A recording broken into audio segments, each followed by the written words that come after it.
Mi hija cortó la relación conmigo después del divorcio con su madre. Nunca contestó mis llamadas ni respondió mis mensajes. 10 años después, aparece. Quiero mi herencia. Dame todo o olvida mi existencia para siempre. Lo que sucedió después te impactará. Te contaré todo. Primero, permíteme agradecerte rápidamente por tu continuo apoyo. Esto significa mucho para nosotros. Si disfrutas las historias que compartimos, por favor suscríbete a este canal. Sería genial si pudieras dejar un comentario sobre desde qué ciudad nos estás viendo. Podríamos darte un saludo especial en nuestra próxima historia. El saludo especial de hoy es para Daniel Jiménez de Guadalajara. Nos alegra que disfrutes nuestras historias. Ahora, profundicemos en la historia. Recuerdo la primera vez que ignoró mi llamada. Era un martes, una semana después de que se finalizaran los papeles del divorcio. Me quedé mirando la pantalla hasta que se atenuó, su nombre aún brillando en la oscuridad como una plegaria sin respuesta. En ese momento, me dije a mí mismo que solo estaba enojada, atrapada en la tormenta de la separación, haciendo lo que hacen los adolescentes, retirándose al silencio para tratar de entender los errores de los adultos. Dejé un mensaje, dije que la amaba, le dije que la extrañaba. Luego hice lo mismo al día siguiente, y al día siguiente de ese, las semanas se desdibujaron en meses, los meses en años, hasta que el tono de llamada que una vez conocí de memoria se sintió extraño en mis oídos. Aún así, llamaba. Cumpleaños, días festivos, martes aleatorios. Me acercaba, no porque pensara que ella contestaría, sino porque el acto en sí me mantenía atado a la esperanza de que algún día recordaría que yo era su padre. El silencio que seguía no estaba vacío. Era agudo, casi quirúrgico. Cada vez que ella no contestaba, cortaba un poco más profundo en cualquier fe que me quedara en ser un padre para ella. No era solo la ausencia de su voz lo que me atormentaba. Era el vacío intencional que dejaba atrás. Como si me hubieran borrado deliberadamente y sin dudarlo. Su madre se aseguró de eso. Sé cómo opera esa mujer. Indirectas sutiles, miradas de reojo, retorciendo los hechos hasta que arriba es abajo y lo incorrecto se siente como justicia. Lo había visto suceder durante nuestro matrimonio. Lo sentí durante los procedimientos judiciales, pero nada me preparó para lo efectiva que sería al poner a mi hija en mi contra. Lo último que dijo en la corte fue, tendrás suerte si alguna vez te vuelve a llamar papá. Y tenía razón. No porque yo no fuera un buen padre, sino porque la amargura tiene una vida útil más larga que el amor cuando la alimentas todos los días. Mantuve el mismo número durante una década. No por pereza, sino por esperanza. Cada año pagaba la factura, no porque necesitara la línea. Tenía una separada para el trabajo, sino porque ese número era el último hilo que me conectaba con ella. No tuve citas durante los primeros años después del divorcio. Mis amigos decían que debía seguir adelante, empezar de nuevo, pero estaba atrapado en un bucle de culpa y sí. ¿Y si hubiera luchado más fuerte? ¿Y si me hubiera ido antes? ¿Y si hubiera visto cuánto daño nos estaba haciendo su madre a ambos antes de que fuera demasiado tarde? Mis noches estaban llenas de reproducciones silenciosas de vídeos caseros, con el sonido bajo y el recuerdo de su risa sonando más fuerte que cualquier cosa en la pantalla. Esa niña pequeña con las rodillas raspadas y rizos salvajes que una vez me llamó su héroe se había ido. Y no estaba seguro de si le había fallado o si ella simplemente había dejado de buscarme. Las cosas no comenzaron a cambiar hasta el 6º año. Ese fue el año en que conocí a Ximena. Ella trabajaba en el centro comunitario donde yo era voluntario los fines de semana. Parte hábito, parte castigo, tratando de sentirme útil en un mundo donde ya no tenía el título de papá en mi currículum. Ximena era amable de esa manera tranquila que no necesita un reflector. Nunca preguntó por qué parecía un hombre que llevaba fantasmas en los bolsillos. Simplemente ofreció calidez sin la expectativa de una explicación. Estar con ella no borró la ausencia de mi hija, pero me dio espacio para existir fuera de ese dolor. Por primera vez en años, reí sin culpa. Cociné para alguien más que para mí mismo. Dormí toda la noche sin imaginar una llamada telefónica que nunca llegaba. Ximena no reemplazó a nadie. Solo me recordó que todavía tenía partes de mí que valía la pena salvar. 2 años después, nos casamos en una pequeña ceremonia en el patio trasero con solo unos pocos amigos y su hija Fernanda de pie junto a nosotros. Fernanda tenía 15 años cuando la conocí. Cautelosa, desconfiada, no confiaba fácilmente y no la culpaba. Pero con el tiempo, me dejó entrar. No porque tratara de ser su padre, sino porque no lo hice. Simplemente estuve ahí, presente, consistente. Una vez me dijo, eres el primer hombre que nunca se alejó de mí. Y casi me derrumbo ahí mismo en la cocina. Sus palabras fueron una bomba y una cuchilla. Porque no importa cuánto ame a esta nueva familia, todavía existía ese dolor, esa silla vacía, esa pieza faltante que seguía fingiendo que ya no importaba. Pero sí importaba. Incluso si había dejado de esperar a mi hija, no la había dejado ir completamente. Ese momento llegó inesperadamente. Una tarde del otoño pasado, mientras limpiaba el garaje, encontré una caja polvorienta marcada para ella. Dentro había tarjetas de cumpleaños nunca enviadas, un álbum de fotos de nuestro último viaje a las Barrancas del Cobre y una carta que escribí la noche antes de que se finalizara el divorcio. Leí cada página, cada línea llena de esperanza y disculpa. Y cuando llegué al final, me senté allí bajo la luz tenue y susurré, he terminado. No por ira, ni siquiera por tristeza, solo una liberación tranquila. Puse la caja en el ático, no porque necesitara que desapareciera, sino porque ya no necesitaba tenerla cerca. Esa fue la noche en que dejé de llamar.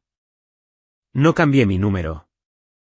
Simplemente dejé de esperar que sonara. 10 años es mucho tiempo para contener la respiración. Es tiempo suficiente para criar a otro hijo, enamorarse de nuevo, redescubrirse pieza por pieza. Dejé de contar los cumpleaños perdidos. Dejé de preguntar por qué. Acepté que a veces ni siquiera la sangre une. Lo que importa es quién aparece, quién se queda, quién te elige incluso cuando no tiene que hacerlo. Ya no pensaba en ella. No de la manera aguda y dolorosa que lo hacía antes. Se había convertido en un capítulo que uno ha leído demasiadas veces. Y finalmente estaba listo para dejar el libro. Pero entonces ella apareció. Sucedió un domingo. El tipo de domingo que no te pide nada. El tipo donde la casa huele a café y tocino, donde caminas en pantuflas sin tener a dónde ir y sin nadie exigiendo tu atención. Fernanda acababa de irse a la universidad unas semanas antes, así que el silencio se había extendido un poco más de lo habitual, pero Ximena y yo nos estábamos adaptando. Estábamos planeando conducir hasta el lago más tarde esa tarde. Solo nosotros, un termo de sopa y el último calor del sol de finales de septiembre. Acababa de terminar de lavar los platos del desayuno cuando escuché el golpe. Fue agudo, deliberado, no el tipo de golpe que escuchas de un vecino que necesita un favor. Era el tipo de golpe que proviene de alguien que lo ha ensayado, alguien decidido a ser escuchado, sin importar cuán inoportuno pueda ser. Me sequé las manos lentamente. Algo en mi pecho se tensó. No miedo, no exactamente, sino una ola de inquietud, como si mi cuerpo sintiera algo que mi cerebro aún no había captado. Cuando abrí la puerta, el pasado entró en mi presente sin pedir permiso. Allí estaba ella, mi hija, 10 años mayor y sin embargo todavía con esa misma expresión cautelosa que su madre había usado como armadura. Era más alta de lo que recordaba, más delgada también. Su cabello era más oscuro, teñido o natural, no podía decirlo. Recogido en un moño elegante que la hacía parecer más una pasante corporativa que la niña pequeña que solía quedarse dormida en mi pecho durante las tormentas. Me miró fijamente a los ojos y dijo, sin siquiera un hola, quiero mi herencia. Sin abrazo, sin disculpa, sin reencuentro tembloroso ni susurro de, te he extrañado, papá. Solo esa demanda, clínica, fría, como una transacción comercial. Me dejó sin aire. Por un momento, genuinamente no creí que fuera real. Me quedé allí parpadeando, esperando alguna señal de que esto fuera un error, que ella hubiera venido por algo, cualquier cosa que no fuera lo que estaba en mi cuenta bancaria. Pero no, sus ojos no parpadearon. Su boca no se suavizó. Ella estaba aquí por una cosa, y había decidido que se lo debía. ¿Puedo pasar?, preguntó, como si tuviera todo el derecho del mundo. Como si no me hubiera ignorado durante una década. Me hice a un lado, no por bienvenida, sino porque quería la privacidad de mi propia sala de estar antes de que esta conversación explotara la frágil paz que tanto me había costado construir. Ella se sentó en el borde del sofá como si no quisiera tocar nada más de lo necesario. Mantuvo su bolso en su regazo, agarrado como un escudo, su pie golpeando rápidamente contra la alfombra que Ximena había elegido hace solo unos meses. «Te ves bien», dije, y fue la única mentira que dije ese día. No porque no se viera bien, lo hacía, sino porque lo que realmente quería decir era, «pareces una extraña». Ella no respondió. Simplemente se cruzó de brazos y dijo, «sé que tienes dinero. Mamá dijo que te volviste a casar, que te está yendo mejor ahora, así que estoy aquí para obtener lo que es mío, y lo quiero todo, todo». La miré fijamente, atónito, no por las palabras en sí, sino por el descaro. No había vergüenza, ni culpa, ni siquiera curiosidad sobre en quién me había convertido. Era como si yo fuera una máquina expendedora a la que ella decidió sacudir para sacar monedas sueltas. Me recosté en el sillón frente a ella y traté de mantener mi voz firme. «¿Por qué ahora?», pregunté. «Después de 10 años. ¿Por qué lo hice?». Ella puso los ojos en blanco como si la pregunta la aburriera. «Porque lo necesito. No voy a rogar. Eres mi padre. Me lo debes. Mamá me dijo que siempre decías que estabas ahorrando algo para mí. Así que aquí estoy. Dámelo o olvida que existo para siempre». Esa última parte, esas palabras, no aterrizaron de la manera que ella pensó que lo harían. Las dijo como una amenaza, como un gran ultimátum. Pero de lo que no se dio cuenta fue de que yo ya había vivido el dolor de perderla. Ya había hecho el duelo. No me estaba ofreciendo nada que no hubiera aceptado ya. «Olvida que existo».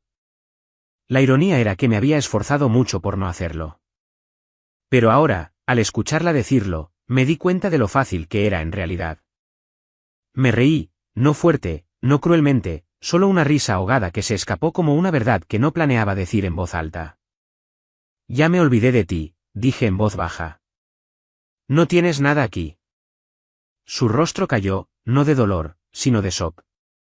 Ella había esperado una pelea, tal vez incluso lágrimas. Había venido aquí pensando que yo sería el mismo hombre que una vez dejaba mensajes de voz a medianoche, conteniendo las lágrimas y rogándole que volviera a casa. Pero ese hombre se había ido. Lo enterré hace mucho tiempo, justo al lado del anillo de bodas y los papeles de custodia. Lo que estaba frente a ella ahora era un hombre que había aprendido con el tiempo y la angustia cómo elegir su propia paz. «Esta casa, esta familia, esta vida, la construí sin ti, y no voy a dejar que la destroces porque crees que tienes derecho a algo que abandonaste». Su labio se curvó en esa sonrisa familiar que su madre solía usar. Cuando sabía que no podía ganar la discusión, pero tampoco admitía la derrota. «Así que eso es todo», espetó. «Simplemente vas a cerrar la puerta en la cara de tu hija». Me levanté lentamente, caminé hacia la puerta principal y la abrí de par en par. «No», dije, «tú la cerraste de un golpe hace 10 años. Yo solo la estoy cerrando con llave detrás de ti». Ella dudó, se puso de pie, y por una fracción de segundo, pensé ver algo parpadear detrás de sus ojos. Arrepentimiento, tal vez, o simplemente sorpresa de que yo no estuviera cediendo. Pero salió sin decir otra palabra. Sus tacones resonando en los escalones delanteros como signos de puntuación. La vi irse, mi mano todavía en el pomo de la puerta. Y no sentí tristeza. No sentí rabia. Sentí claridad. Sentí alivio. Como si un capítulo hubiera terminado no con un grito, sino con silencio. Cerré la puerta, le puse el seguro y me volví hacia mi sala de estar. La luz del sol todavía entraba por las ventanas. El mundo no había cambiado, aunque todo dentro de mí sí. Ximena salió del pasillo donde había estado escuchando, con los ojos muy abiertos y los brazos cruzados. No dijo nada. Simplemente vino y se sentó a mi lado, poniendo su mano sobre la mía. Y en ese momento, supe que no había perdido nada. No realmente, porque no puedes perder a alguien que ya te soltó hace mucho tiempo. Pasaron 2 días antes de que comenzaran las consecuencias. Empezó con un mensaje de texto de mi hermana Silvia, que siempre había vivido a medio camino dentro de los asuntos de nuestra familia y a medio camino en los de los demás. ¿De verdad vino tu hija a verte después de todos estos años? Le dijo a la tía Daniela que la echaste. No respondí al principio, no porque no tuviera nada que decir, sino porque sabía lo rápido que viajaban los chismes en nuestra familia. Se movían como fuego forestal a través de pastizales secos. Rápido, destructivo y casi imposible de detener una vez que comenzaba. Para el mediodía, ya había recibido 3 llamadas de parientes de los que no había sabido en años, cada uno con una versión un poco más dramática de la historia. Según uno, había insultado a mi hija y la había arrojado a la calle. Otro dijo que amenacé con hacer que la arrestaran. Era increíble cómo personas que ni siquiera estaban allí parecían tan seguras de lo que había sucedido. Por la noche, me senté y escribí un solo mensaje, el cual envié solo a las personas que importaban. Ella vino por dinero, no por mí. Me dio un ultimátum y lo rechacé. Esa es la verdad. Tómenlo o déjenlo. Algunos no respondieron.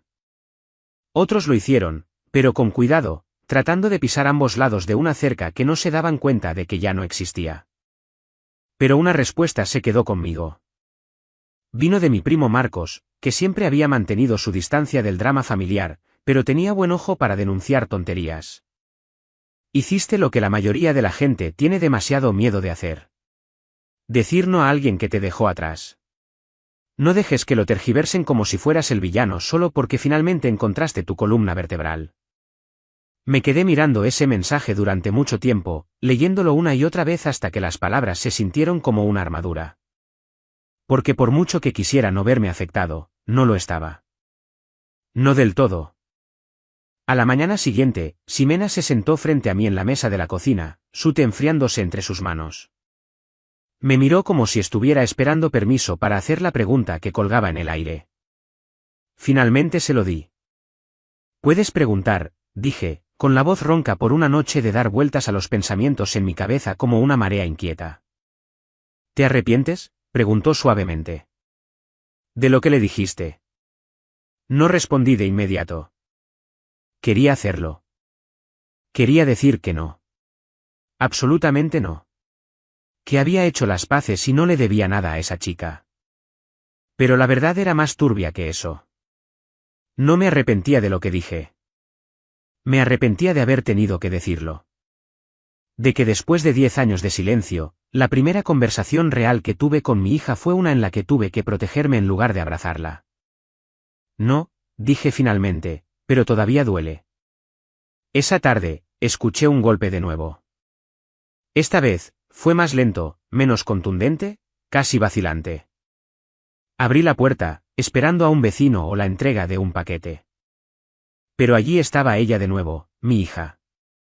Solo que esta vez no estaba vestida como si viniera de una sala de tribunal. Estaba en jeans y una sudadera, sus ojos cansados, su postura encorvada. Olvidé mi cargador, dijo en voz baja, señalando el enchufe cerca del sofá donde ahora noté un pequeño cable blanco todavía enchufado. Me hice a un lado sin hablar, y ella pasó rozándome como una sombra. Mientras se agachaba para agarrar el cargador, miró alrededor de la habitación como si tratara de memorizarla. O tal vez solo juzgarla. Vives bien, dijo rotundamente. Tienes todo esto y ni siquiera pudiste darme un pedazo. Cerré la puerta detrás de ella y me apoyé en ella, mirando la parte posterior de su cabeza. Esa no es la razón por la que estás aquí, dije. Ella no se dio la vuelta. No estás aquí por un cargador. Estás aquí porque crees que si me presionas de nuevo, cederé. Ella se levantó, se giró y, por primera vez desde que regresó, vi algo real parpadear en su rostro. No ira, no manipulación. Algo más cercano a la desesperación. Me estoy ahogando, dijo. No tienes idea de lo difícil que ha sido. Mamá se enfermó el año pasado. No podía trabajar. Las facturas se acumularon. Luego falleció en mayo. Ni siquiera sabía dónde enterrarla. Perdimos el departamento. He estado viviendo de prestado en sofás. Y cada vez que miraba mi teléfono, pensaba, ¿por qué debería llamarlo? Él no me quería. Sus palabras golpearon más fuerte de lo que esperaba. No porque fueran ciertas, sino porque eran verdades retorcidas. Frases a medias y piezas faltantes destinadas a incriminarme como ausente mientras omitía los años que pasé rogando que me dejaran volver a entrar. Te quise cada maldito día, dije, mi voz más aguda de lo que pretendía. Dejé mensajes. Envié tarjetas. Nunca cambié mi número. Tú elegiste no volver. Ella sacudió la cabeza. Porque ella me dijo que no nos querías. Que tenías una nueva familia y no te importaba. Que si alguna vez me acercaba, me harías sentir pequeña. Tomé aliento, luchando contra la oleada de emoción que subía por mi garganta. Y ahora que ella se ha ido, dije lentamente, decidiste probar si eso era cierto. Ella no lo negó. Simplemente miró hacia otro lado. Me debes, susurró después de una larga pausa. Eres mi padre. Incluso si nunca volvemos a hablar, me debes algo. Pasé junto a ella hacia la repisa de la chimenea, tomé una foto de Fernanda y yo pescando en el lago el verano pasado. Ambos nos estamos riendo en ella, quemados por el sol, embarrados y vivos. Le di vueltas en mis manos antes de dejarla de nuevo. Te debo la verdad, dije. Te debo honestidad, pero no te debo la vida de la que te alejaste. No estuviste aquí para el dolor. No estuviste aquí para la reconstrucción. No estuviste aquí cuando lloré en el suelo porque pensé que te había fallado. ¿Quieres sacar provecho de algo en lo que no tuviste parte en construir? Ella abrió la boca para discutir, pero levanté una mano para detenerla. Fuiste mi hija una vez. Eso lo era todo para mí. Pero ahora eres solo alguien que vino buscando un pago. Ella no dijo nada más. Simplemente guardó su cargador en el bolsillo y caminó de regreso a la puerta. Al abrirla, hizo una pausa, todavía de espaldas.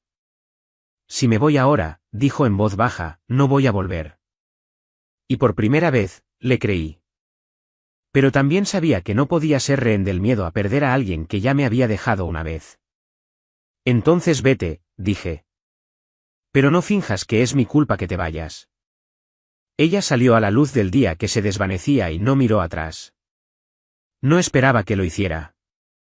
La puerta se cerró con un suave clic que sonó demasiado suave para lo que significaba. Me quedé allí por un momento, con las manos todavía en el pomo de la puerta, como si una parte de mí esperara que ella volviera a tocar. Pero el silencio se instaló de nuevo sobre la casa como una manta vieja, familiar, sofocante y extrañamente reconfortante a la vez. No me moví de inmediato. Simplemente me apoyé contra la puerta, mirando la quietud de la sala de estar. Esa habitación había albergado cumpleaños, mañanas tranquilas y conversaciones difíciles. Me había visto convertirme en un hombre que sobrevivió a la muerte de una relación y al lento renacimiento de algo parecido a la paz. Y ahora acababa de albergar el acto final de una obra para la que nunca audicioné. El ultimátum de una hija, la negativa de un padre.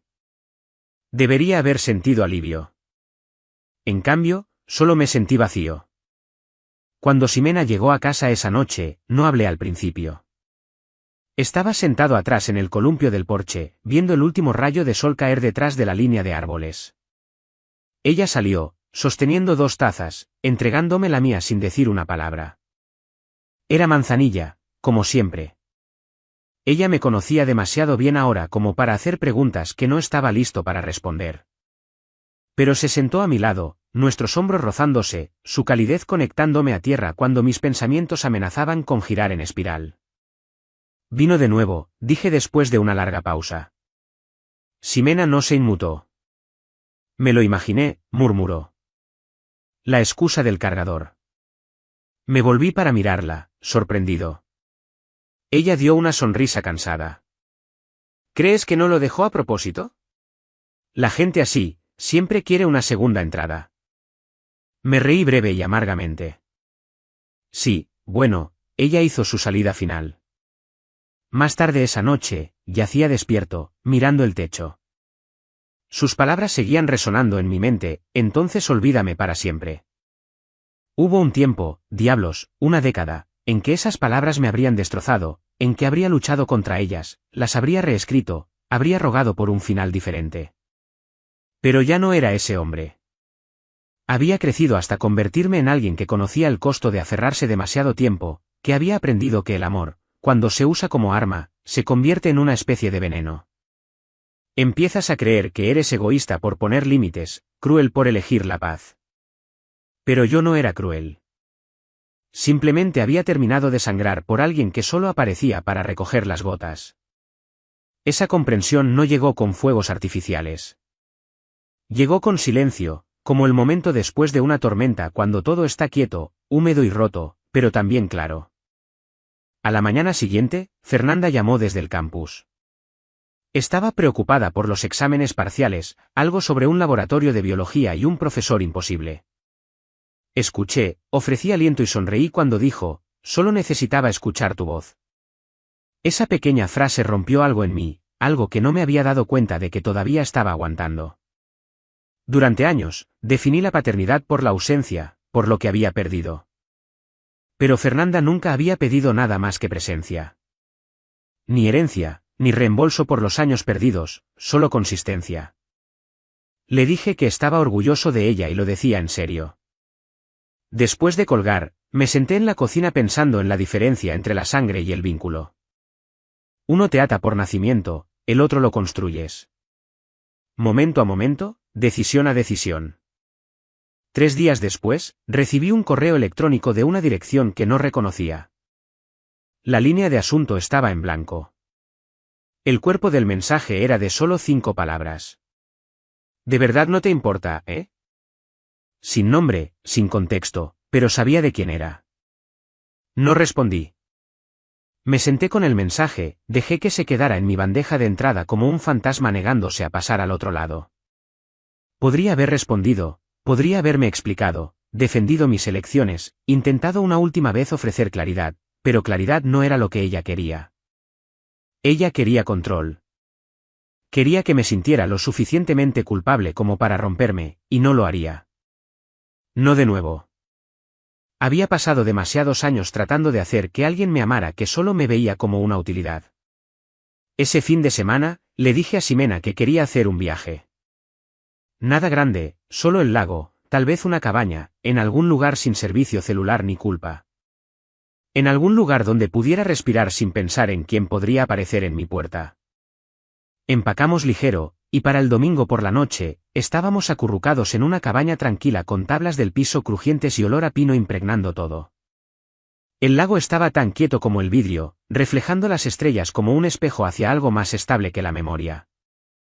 Me paré en el borde, dejando que la brisa fría mordiera mi piel. Y pensé en el legado. No dinero, no tierra, sino el tipo de historia que dejas atrás. No quería que la mía fuera una de amargura.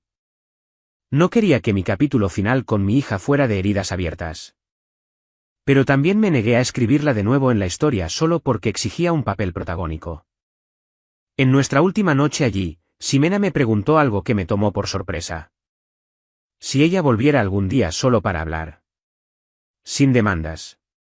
Sin ultimátums. ¿Qué harías? Me quedé mirando el fuego durante mucho tiempo antes de responder. No lo sé, dije con sinceridad. Creo que escucharía, pero no cedería. Ella asintió como si entendiera. Eso es justo, dijo. ¿Eso es más que justo?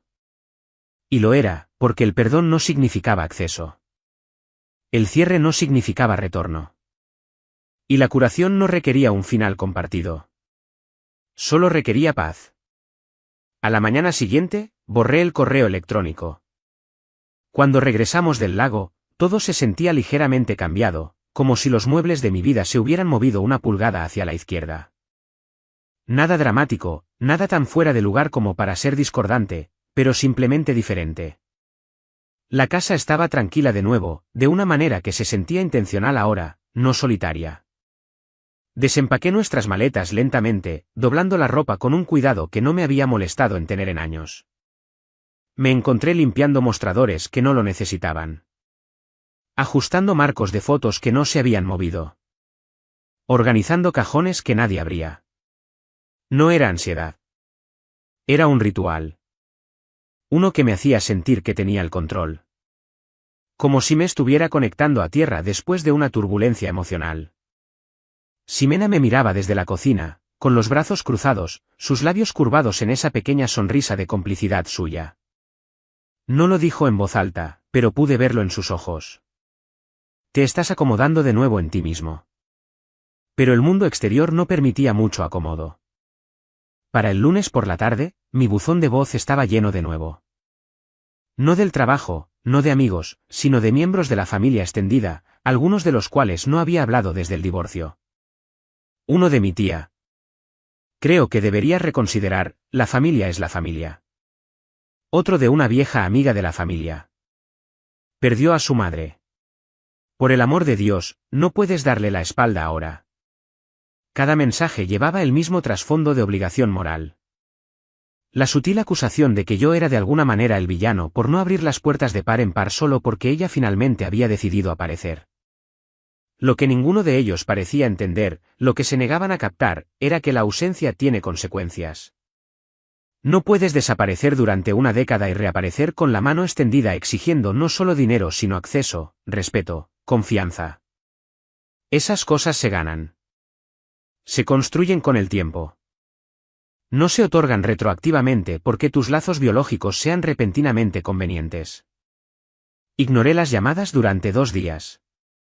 Necesitaba espacio para pensar, para sentir los bordes de mis propias convicciones y ver si aún se mantenían firmes bajo presión. Lo hicieron. Al tercer día, Silvia pasó sin avisar. Abrí la puerta para encontrarla allí parada con esa expresión medio preocupada, medio crítica que había perfeccionado a lo largo de los años. No esperó a ser invitada a entrar. Simplemente pasó junto a mí hacia la sala de estar, dejó caer su bolso en el reposabrazos y dijo, ¿de verdad vas a dejar que así sea como termine? Suspiré y cerré la puerta más lento de lo necesario. Vas a tener que ser más específica, dije, ya agotado. Silvia se sentó, cruzó las piernas y me dio esa mirada como si se estuviera preparando para una sesión de terapia que no se le había pedido que presentara. Es tu hija, y no estás en la quiebra. Necesita ayuda. ¿Podrías arreglar esto? Simplemente no quieres. Esa fue la chispa. La tranquilidad de antes había sido tolerable. Pero esto era el fósforo sobre hojas secas. Me senté frente a ella, con los puños cerrados para evitar gritar. Tú no estabas aquí, dije, cada palabra deliberada, pesada. No viste lo que me hizo cuando desapareció. No viste las noches que me senté en ese sofá llamando y llamando solo para no escuchar nada a cambio. No viste lo que me costó dejarla ir, dejar de desangrarme por alguien que no me quería. Así que no te sientes ahí y me digas lo que debería querer. Silvia parpadeó, tomada por sorpresa por el calor en mi voz. Por una vez, no tenía una réplica lista. Me incliné hacia adelante, más tranquilo ahora, pero no menos firme. Esto no se trata de dinero. Se trata de respeto. Se trata de honestidad. Y si ella quiere volver a mi vida, puede empezar mostrándome que me ve como algo más que una billetera. Silvia se fue poco después, murmurando algo sobre el orgullo familiar y el perdón, pero apenas escuché. Estaba demasiado ocupado aferrándome a la claridad que esa confrontación me había regalado. No estaba enojado, no realmente. Había terminado. Esa era la parte que nadie parecía entender. Ya no estaba atrapado en la tormenta. Estaba parado en tierra seca viendo a todos los demás tratar de arrastrarme de nuevo a la lluvia, pero no iría. Había pasado demasiado tiempo secándome, demasiado tiempo sanando. Esa noche, mientras Ximena y yo preparábamos la cena juntos, salteando verduras, escuchando el mensaje de voz de Fernanda sobre cómo había sacado una excelente nota en su laboratorio, me di cuenta de algo. La paz no es ruidosa. No se anuncia. Simplemente se sienta a tu lado en silencio y espera a que notes que no falta nada. Aún así, una parte de mí no podía evitar preguntarse qué pasaría después. Las personas como mi hija no desaparecen simplemente.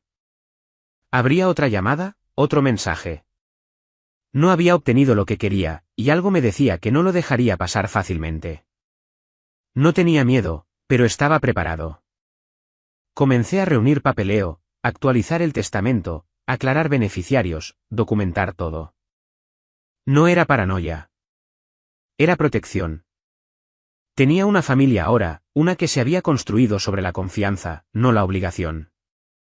Ximena, Fernanda, la vida que habíamos cultivado juntos, merecían seguridad. No dejaría que nadie, ni siquiera alguien atado a mí por sangre, pusiera eso en peligro. Una semana después, Fernanda vino a casa para el fin de semana. Irrumpió por la puerta con una bolsa de ropa sucia, su energía llenando cada rincón de la casa como la luz del sol. Comimos juntos, nos reímos de historias estúpidas de la universidad, y durante unas horas, el pasado no existió. Pero en un momento, mientras lavábamos los platos, se volvió hacia mí y preguntó, ¿de verdad volvió? Dudé. Sí, dije 2 veces. Fernanda asintió, secando un plato. ¿Qué quería? Me quedé mirando el agua jabonosa, eligiendo mis palabras con cuidado. Quería algo que no podía darle, algo que no se había ganado. Fernanda no insistió. Simplemente extendió la mano, apretó la mía una vez y dijo, me alegro de que no lo hicieras. Y eso fue todo. Sin sermones, sin culpa, solo comprensión. Era el tipo de apoyo que había pasado toda una vida anhelando. Y venía de alguien que eligió amarme, no de alguien que exigía que demostrara ser digno de ello.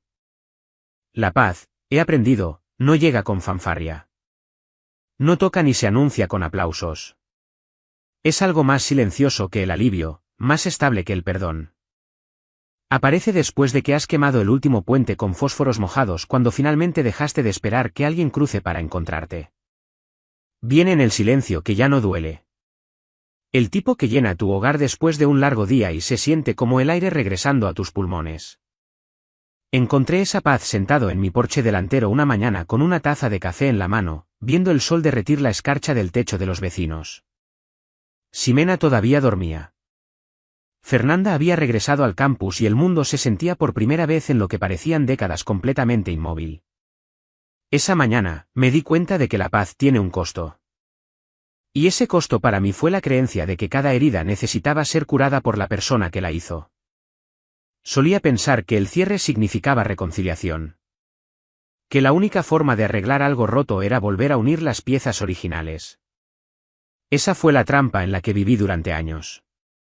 Esperé a que ella, mi hija, volviera y dijera las cosas que necesitaba escuchar. Imaginé escenarios donde finalmente se daría cuenta de lo que su ausencia me hizo. Caería en mis brazos, lloraría por el tiempo perdido, rogaría por una segunda oportunidad. Pero nada de eso sucedió. Cuando volvió, no trajo una disculpa. Trajo una demanda.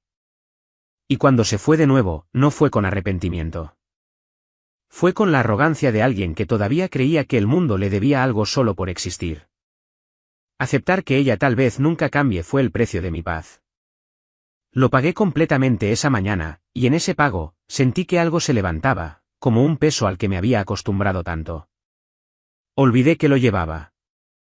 Poco después, recibí una carta, una real, escrita a mano en el tipo de cursiva que solo las escuelas de hace 20 años podían enseñar.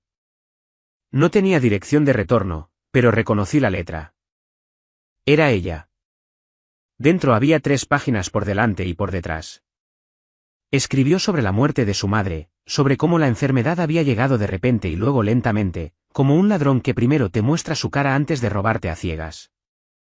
Detalló lo sola que se había sentido, cuánta presión tenía, lo cansada que había estado de fingir ser fuerte. Luego escribió la línea que me hizo detenerme. Nunca me llamaste después de que ella murió. Ni siquiera preguntaste.